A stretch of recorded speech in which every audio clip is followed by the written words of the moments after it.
সাবিত্রী উষার পূজা মূলত সাবিত্রী করেছিল সত্যবানের জন্য।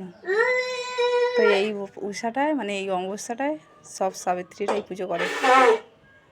শিব ঠাকুরের পুজো, ওই যে ওখানে দিদি পুজো করছে, শাঁখা সিঁদুর আলতা শাড়ি সব কিছু ঠাকুরের উদ্দেশ্যে দিয়ে পুজো করে ওটা আবার বিকেলবেলা পড়বে, মানে পুজো করে নিয়ে পড়বে। তো এ দেখ, তুই স্নান করিস নি, ওই জন্য শাঁখ বাজাতে পারছিস না। সরে যা সরে যা।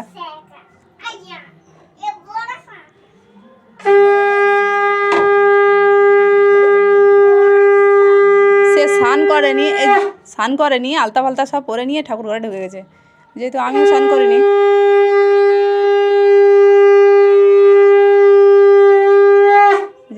স্নান করিনি, তাই আমিও ঠাকুর ঘরে ঢুকতে পারছি না। দূর থেকে ভিডিও নিচ্ছি, তোমরা সেটাই দেখো। কেমন লাগলো অবশ্যই কমেন্টে জানিও। আর তোমরা কে কে এই সাবিত্রী উষার পুজোটা করো বাড়িতে, অবশ্যই কমেন্টে জানিও।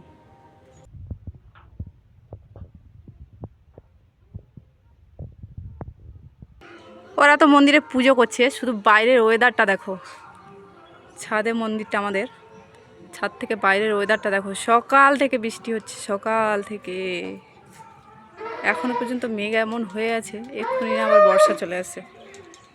আয়ুষ শাঁখ বাজানো প্র্যাকটিস করছে, ঘন ঘন শাঁখ বাজাচ্ছে। কি অবস্থা চারদিকটা।